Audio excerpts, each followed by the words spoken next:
Why your A grade tradie skills make you a C grade CEO. Hey legends, James Russell here from TradieVA, and every week on the Time Rich Tradie, we find out what it takes to build a trade empire, get off the tools, and hopefully not spend 80 hours a week doing it. If you like what you hear, subscribe, get some more juice.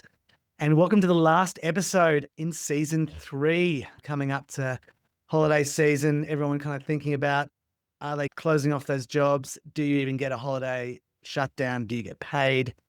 Are you still on the tools? Is it still just you operating, or are you an owner? And let's talk about that today. I think it's a great subject to finish off the year, which is the major reason that you are still stuck on the tools, not what you think. And I'm not going to be talking about being a lack of systems or even the fear of letting go that we've talked about before. It's actually because you are a master of the trade. And this problem doesn't just exist in trades. It exists in any industry where there is a technician that moves towards being a business owner. You're a novice as a leader and a master of the trade. It's stepping into that apprenticeship of leadership that is what's going to get you there. You're an A grade electrician, plumber, builder. You're a C grade management owner, let's call it, but you also hate the idea of being bad at your job. And you're good at your job when you're in the seat, doing the work, tool in hand. This is the competency trap. When you're on the tools, you get instant gratification. You solve a complex problem, you give that answer instead of answering a question. You get praised by the client, you feel competent. In fact, the term is significance. It's one of the 4 main human needs, right? You have that feeling of significance and just own it. When you're in the office, you're dealing with P&L statements, HR issues, complex software.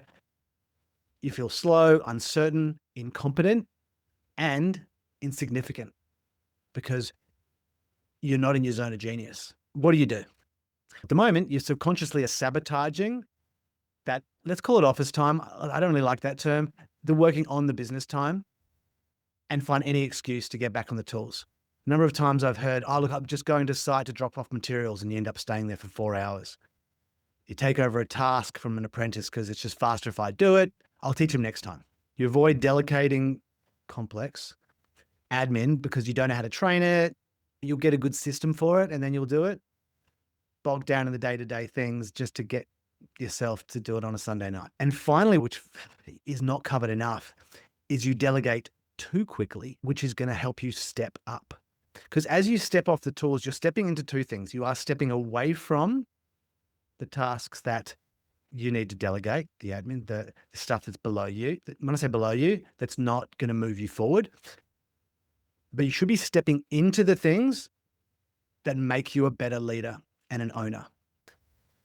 It's this trap of both not stepping away from one thing and not stepping towards the other that keeps you from scaling. You're the bottleneck, you lack time, but because you're avoiding the new difficult skills of being a CEO. So what we're going to go through is essentially the 4, let's call it the apprenticeship model. We're now going to take yourself back off the tools because you're going to apprentice now as a CEO. What does that look like if you were going to be apprenticing as a CEO? Full Jedi style. The first one, what does a Padawan need? A Jedi, right? A Padawan needs a master. Make sure you get a coach or a mentor, someone who either understands and gets that the skill sets that you're going to need to step into, or someone who's walked the path you want to walk. That's the difference between a coach and a mentor. This isn't a sign of a weakness. It is literally the only way to be an apprentice. Can you imagine an apprentice just standing out there trying to learn himself, get some books? Just doesn't happen. It's the fastest way to learn the new rules of the game. And also, if you're part of a community, it provides that accountability and that objective perspective. Find your master. 2, you got to learn the theory of your business.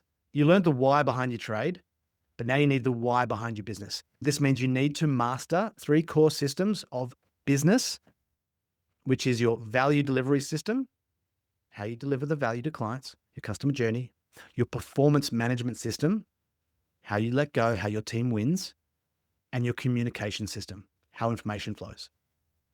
Absolute non-negotiable systems. And again, understanding the theory of what this means is part of it. Now, again, each of those we cover in a separate podcast, and we'll be doing new ones in the next season as well. But again, this is what you need to work through with your coach. Practice on the number 3 is practice on low risk jobs first and start to step away from them. So again, everything's a habit. Letting go is just a habit. You started your apprenticeship carrying materials, do the same with management. Start by delegating some low leverage administrative tasks, connect them in with the customer journey, with some KPIs. So you got performance management, and then how you're going to follow up and communicate around it. You don't need to have everything perfect. Just start the habit. Exercise isn't about doing 2 hours a day. Just get up and go for a walk, but it's the consistency.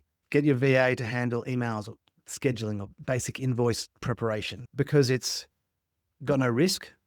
It's prepping something. It's just claiming some time back. You can build that delegation muscle, frees you up for some of the bigger picture thinking and stepping into the tasks that you are going to do, which we're going to get to in a moment. And the last thing you really want to get good at is debrief and refine, the feedback loop. How did you get better as a trader? You did the work. Your boss told you what you did wrong. You did the same feedback loop for management skills, except it's not about what you did wrong. This is a blameless, nameless, rankless. Just use the huddle system or post-job debrief. Go, what worked, what didn't, what can we do better next time? When you delegate something, same thing, and can do this for your leadership. What worked, what didn't, what can we do better next time? And if you build that in both with yourself and your team, obviously lead from the front, it creates a culture of continuous improvement. The new job is to build the machine. That's the identity that has to shift. And I think coming up to this holiday season, to be able to have that time to say, what does this new job look like? What does this new me look like? What does being an apprentice to this new identity of building the machine mean? Your win's no longer about the perfectly installed product. Your win is a perfectly running system that works without you. And you've got to learn to be the beginner again and embrace some discomfort. And this is going to go back to the things that people, especially I find builders and trades do, which is they're delegating too quickly the things that they actually need to understand. One of the biggest ones is their finances. How many people, my accountant handles that, or financial advisor, or delegating something that you're the one who actually needs to get it. You're the one who needs to apprentice in some new skills. So that until you can become the master of, again, the theory, the 3 core systems, and delegation and debriefing, and again, stepping in as an apprentice, that's going to stop you from letting go. So my challenge to you over this next break is, while you're out there camping, having a break, maybe not getting paid, because the only way that you can take a break is to shut down everything for that time, which doesn't need to happen. But you shut down everything so you can have a break. But while you're having a break, pick one single management, leadership, role, task, theory, like reading your financials. Block 30 minutes in your calendar, get some podcast content, and learn the theory. Get a YouTube video, use AI, especially if you don't have a coach. But start your new apprenticeship. Pick one thing that's going to move you towards something, not something to let go of, something to just step into over this holiday break. And I really look forward to seeing you all in the new season and new year. Legends, if this one hit home and someone who over this break really needs to step up and into something, to step out of the weeds, don't sit on it, share it. Your team, your business, your sanity depends on the clarity of your systems and your mindset. And as always, systemize it, optimize it, delegate it, scale it. Have an amazing holiday season, and I'll catch you in the new year.